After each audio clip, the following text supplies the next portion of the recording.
राधे राधे दोस्तों। आज की जो हमारी क्लास है रीट मुख्य परीक्षा से संबंधित एमसीक्यू की क्लास है, जिसमें हम मादा जनन तंत्र की जो हमने थ्योरी की क्लास ली थी उससे संबंधित एमसीक्यू की क्लास आज हम लेंगे। शुरुआत करते हैं आज की क्लास की। मादा जनन तंत्र का मुख्य अंग कौन सा है? जो मादा जनन तंत्र है इसका मुख्य अंग कौन सा है? ए ऑप्शन है गर्भाशय, बी अंडाशय, सी अंडवाहिनी और डी योनि। तो जो मादा जनन तंत्र है इसका मुख्य अंग दोस्तों अंडाशय होता है। नेक्स्ट क्वेश्चन की हम बात करें, निषेचन की प्रक्रिया कहाँ होती है? जो निषेचन की प्रक्रिया है दोस्तों मादा में वो कहाँ होती है? ए ऑप्शन है गर्भाशय, बी अंडाशय, सी है अंडवाहिनी और डी ऑप्शन है योनि। तो जो अंडवाहिनी जिसे हम फेलोपियन ट्यूब भी बोलते हैं, इसमें निषेचन की प्रक्रिया होती है। नेक्स्ट क्वेश्चन हम देखें, भ्रूण का विकास कहाँ होता है? ए ऑप्शन है अंडाशय, बी गर्भाशय, सी अंडवाहिनी और डी ऑप्शन है योनि। तो जो गर्भाशय है इसके अंदर भ्रूण का क्या होता है? विकास होता है। नेक्स्ट क्वेश्चन, अंडाशय का निर्माण कहाँ होता है? अंडाणु का निर्माण कहाँ होता है? जो अंडाणु है इसका निर्माण कहाँ होता है? ए ऑप्शन है गर्भाशय, बी अंडाशय, सी अंडवाहिनी, डी ऑप्शन है योनि। तो जो अंडाणु है दोस्तों इसका निर्माण अंडाशय के अंदर होता है। नेक्स्ट हम बात करें, निम्नलिखित में कौन सा मादा जनन अंग नहीं है? जो यहाँ पर आपको चार ऑप्शन दिए गए हैं, इनमें कौन सा मादा जनन अंग नहीं है? ए ऑप्शन है गर्भाशय, बी अंडवाहिनी, सी शुक्रवाहिनी और डी ऑप्शन है अंडाशय। तो निम्न में कौन सा मादा जनन अंग नहीं है? तो शुक्रवाहिका जो है यह क्या है? मादा जनन अंग नहीं है। बाकी गर्भाशय, अंडवाहिनी और अंडाशय तीनों ही मादा जनन अंग है। नेक्स्ट क्वेश्चन देखें, अंडाशय से अंडाणु निकलने की प्रक्रिया क्या कहलाती है? जो अंडाशय है उससे जो अंडाणु निकलते हैं उस प्रक्रिया को क्या कहते हैं? ए ऑप्शन है निषेचन, बी अंडोत्सर्ग, सी ऑप्शन है मासिक धर्म और डी ऑप्शन है प्रसव। तो अंडाशय से अंडाणु निकलने की जो प्रक्रिया दोस्तों उसको अंडोत्सर्ग कहते हैं। नेक्स्ट हम बात करें, गर्भनाल का मुख्य कार्य क्या है? जो गर्भनाल है उसका मुख्य कार्य क्या है? ए ऑप्शन है निषेचन में मदद करना, बी ऑप्शन है भ्रूण को पोषण प्रदान करना, सी ऑप्शन है मासिक धर्म को नियंत्रित करना और डी ऑप्शन है हार्मोन का उत्पादन करना। तो जो गर्भनाल है इसका मुख्य कार्य जो रहता है दोस्तों वो रहता है भ्रूण को पोषण प्रदान करना। जो गर्भाशय में भ्रूण रहता है उसे क्या करता है? गर्भनाल के द्वारा क्या होता है? पोषण प्राप्त होता है। नेक्स्ट हम बात करें, मानव मादा में सामान्यतः कितनी अंडवाहिनियां होती है? जो मानव मादा है उसमें सामान्यतः कितनी अंडवाहिनियां होती है? तो इसका जो ए ऑप्शन है 1, बी ऑप्शन है 2, सी 3 और डी 4। तो जहां पर जो मानव मादा की बात करें तो उसमें सामान्यतः 2 अंडवाहिनियां होती है। बी ऑप्शन आपका यहाँ पर सही रहेगा। नेक्स्ट हम बात करें, मासिक धर्म चक्र की औसत अवधि होती है। जो मासिक धर्म चक्र होता है उसकी औसत अवधि कितनी होती है? ए ऑप्शन है 14 दिन, बी 21 से 28 और डी है 35 दिन। तो जो मासिक धर्म चक्र है दोस्तों इसकी औसत अवधि 28 दिन होती है। नेक्स्ट हम बात करें, मानव मादा में भ्रूण का विकास कितने महीनों तक होता है? जो मानव मादा है इसमें भ्रूण का विकास कितने महीने तक होता है? ए ऑप्शन है 7 माह, बी 9 माह, सी ऑप्शन 10 माह और डी ऑप्शन है 12 माह। तो मानव मादा में जो भ्रूण का विकास है दोस्तों वो कितने महीनों तक होता है? 9 माह तक होता है। नेक्स्ट हम बात करें, प्रोजेस्टेरोन हार्मोन का स्त्रवण मुख्यतः कहां से होता है? जो प्रोजेस्टेरोन हार्मोन है इसका स्त्रवण मुख्यतः कहां से होता है? ए ऑप्शन है थायराइड ग्रंथि, बी ऑप्शन है अधिवृक्क ग्रंथि, सी ऑप्शन है अंडाशय और डी ऑप्शन है अग्नाशय। तो जो प्रोजेस्टेरोन हार्मोन है दोस्तों ये अंडाशय से इसका स्त्रवण होता है। सी ऑप्शन आपका यहाँ पर सही रहेगा। नेक्स्ट हम बात करें, किस अंग को जच्चा खाना कहा जाता है? वो कौन सा अंग है जिसे जच्चा खाना कहा जाता है? ए ऑप्शन है गर्भाशय, बी अंडाशय, सी योनि और डी ऑप्शन है अंडवाहिनी। तो जो गर्भाशय है दोस्तों इसको जच्चा खाना कहा जाता है। नेक्स्ट हम बात करें, भ्रूण के चारों ओर बनने वाली द्रव से भरी थैली को क्या कहते हैं? ए ऑप्शन है नाल, बी गर्भाशय ग्रीवा, सी है एमनियोटिक थैली और डी ऑप्शन है एंडोमेट्रियम। तो जो भ्रूण है उसके चारों ओर बनने वाली द्रव से भरी जो थैली रहती है उसे एमनियोटिक थैली कहते हैं। नेक्स्ट हम बात करें, मादा जनन तंत्र में शुक्राणु किस मार्ग से भ्रूण तक पहुंचते हैं? ए ऑप्शन है योनि, गर्भाशय, अंडवाहिनी, मतलब योनि से गर्भाशय, फिर गर्भाशय से अंडवाहिनी, बी ऑप्शन है अंडाशय से गर्भाशय, सी ऑप्शन है गर्भाशय ग्रीवा से योनि और डी ऑप्शन है अंडाशय से अंडवाहिनी और अंडवाहिनी से गर्भाशय। तो मादा जनन तंत्र में शुक्राणु किस मार्ग से भ्रूण तक पहुंचते हैं? तो इसका आंसर रहेगा ए ऑप्शन, मादा जनन तंत्र में शुक्राणु योनि से गर्भाशय और गर्भाशय से अंडवाहिनी में पहुंचते हैं। तो ए ऑप्शन में जो क्रम है यह सही है। नेक्स्ट हम बात करें, गर्भाशय का कौन सा भाग शिशु को जन्म देने में सहायक होता है? जो गर्भाशय है उसका कौन सा ऐसा भाग है जो शिशु को जन्म देने में सहायक है? ए ऑप्शन है एंडोमेट्रियम, बी है मायोमेट्रियम, सी है गर्भाशय गुहा और डी है अंडवाहिनी। तो इसमें जो है बी ऑप्शन मायोमेट्रियम सही रहेगा। कुछ क्वेश्चन ऐसे हैं जो थ्योरी में इनकी बात नहीं हुई थी लेकिन इन क्वेश्चन का डायरेक्ट आपको याद रखना, 2-4 इंपॉर्टेंट क्वेश्चन है वही ऐसे रहेंगे जो थ्योरी से बाहर के रहेंगे लगभग, जो थ्योरी मैंने पढ़ाई थी, क्योंकि थ्योरी में ज्यादा डीप में आपके सिलेबस में नहीं दिया हुआ है। क्लास 10 तक के लेवल की बात हुई तो हमने वहां तक की बात करी। कुछ क्वेश्चन जो इंपॉर्टेंट है 2-5 वो मैं यहाँ पर आपके एमसीक्यू वाली क्लासों में ले रहा हूँ। ठीक है, तो गर्भाशय का कौन सा भाग शिशु को जन्म देने में सहायक है, तो इसका आंसर हो जाएगा मायोमेट्रियम।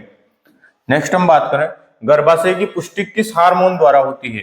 ए ऑप्शन है एलएच, बी ऑप्शन है एफएचएच, सी ऑप्शन है एचसीजी और डी ऑप्शन है टीएसएच। तो एचसीजी हार्मोन जो रहता है उसके द्वारा गर्भाशय की पुष्टि होती है।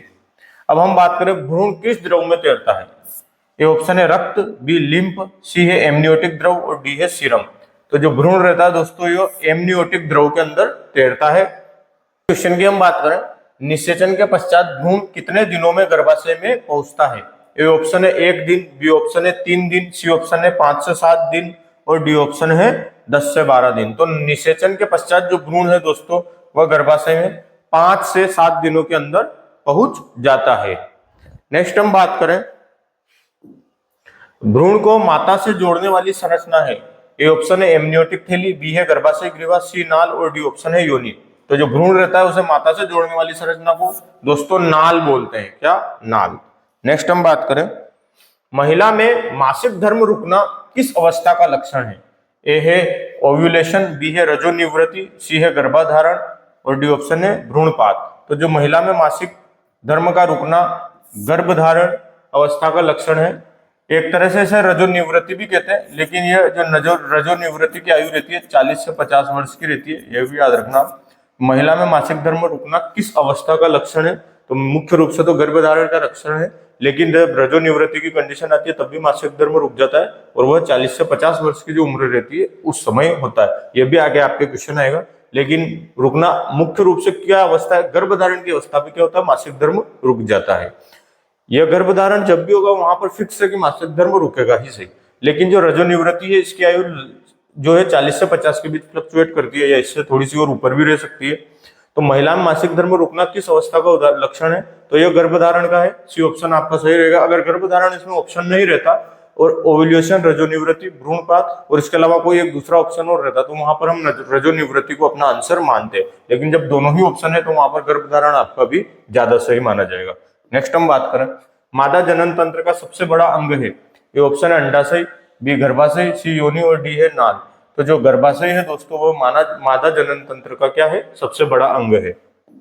नेक्स्ट हम बात करें भ्रूण में लिंग का निर्धारण कब होता है। ए ऑप्शन है निषेचन के समय, बी है आरोपण के समय, सी जन्म के समय और डी ऑप्शन है प्रसव के समय। तो जो भ्रूण है उसमें लिंग का निर्धारण दोस्तों निषेचन के समय होता है। ये ऑप्शन आपका यहाँ पर सही रहेगा।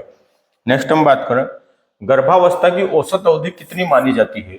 ए ऑप्शन है 240 दिन, बी ऑप्शन है 260 दिन, सी ऑप्शन है 280 दिन और डी ऑप्शन है 300 दिन। तो गर्भावस्था की जो औसत अवधि है दोस्तों वह 280 दिन मानी जाती है। नेक्स्ट हम बात करें मानव मादा में प्राथमिक जननांग है। ए ऑप्शन है गर्भाशय, बी अंडाशय, सी अंडवाहिका और डी ऑप्शन है योनि। तो जो अंडाशय है दोस्तों इसको प्राथमिक जननांग या एक तरह से बात करें तो मुख्य जननांग अंडाशय रहेगा। नेक्स्ट हम बात करें रजोनिवृत्ति सामान्यतः किस आयु में होती है। देखो वो प्रश्न अभी इससे पहले आया था, वहां पर मैंने आपको ऑप्शन बताया था। तो रजोनिवृत्ति मुख्यतः दोस्तों 40 से 50 वर्ष की आयु में होती है।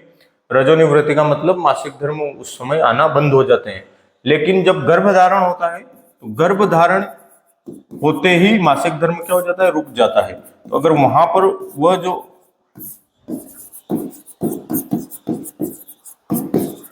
हमने बात करी थी उस प्रश्न में जो था दोनों ऑप्शन दिए हुए थे रजोनिवृत्ति और गर्भधारण, लेकिन उस प्रश्न के हिसाब से वहां पर गर्भधारण जो था वो ऑप्शन ज्यादा सही था, इसलिए उसको सही माना जाएगा। अगर यह ऑप्शन नहीं रहता और वहां रजोनिवृत्ति रहता तो हम इस ऑप्शन को लेते, लेकिन रजोनिवृत्ति सामान्यतः किस आयु में होती है, तो 40 से 50 वर्ष की आयु में होती है। आपको वहां पर ऑप्शन कभी अगर ये प्रश्न आता तो 40 से 50 से थोड़ा सा ऊपर नीचे फ्लक्चुएट हो सकता है, लेकिन रेंज लगभग ये रहेगी, ये उसके अंदर आएंगे। ठीक है दोस्तों। नेक्स्ट हम बात करें मानव मादा में औसत रूप से कितने अंडाणु परिपक्व होकर जीवन काल में निकलते हैं। जो मानव मादा का एक पूरा जीवन काल होता है तो उसमें औसत रूप से कितने अंडाणु परिपक्व होकर जीवन काल में निकलते हैं। ए ऑप्शन है 50, बी ऑप्शन है लगभग 200, सी ऑप्शन है लगभग 400 और डी ऑप्शन है लगभग 1000।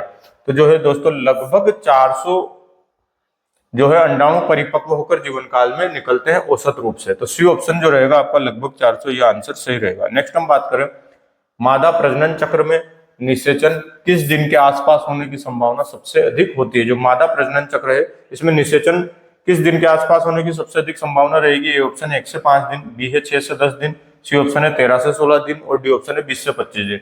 जो दोस्तों 13 से 16 दिन वाला समय रहता है, इसमें मादा प्रजनन चक्र में निषेचन होने की संभावना सबसे ज्यादा होती है। नेक्स्ट हम बात करें, एस्ट्रोजन व प्रोजेस्टेरोन हार्मोन उत्पन्न करता है।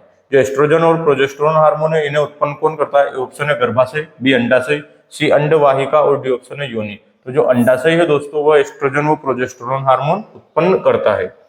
नेक्स्ट हम बात करें, कौन सा हार्मोन गर्भाशय को भ्रूण धारण करने योग्य बनाता है।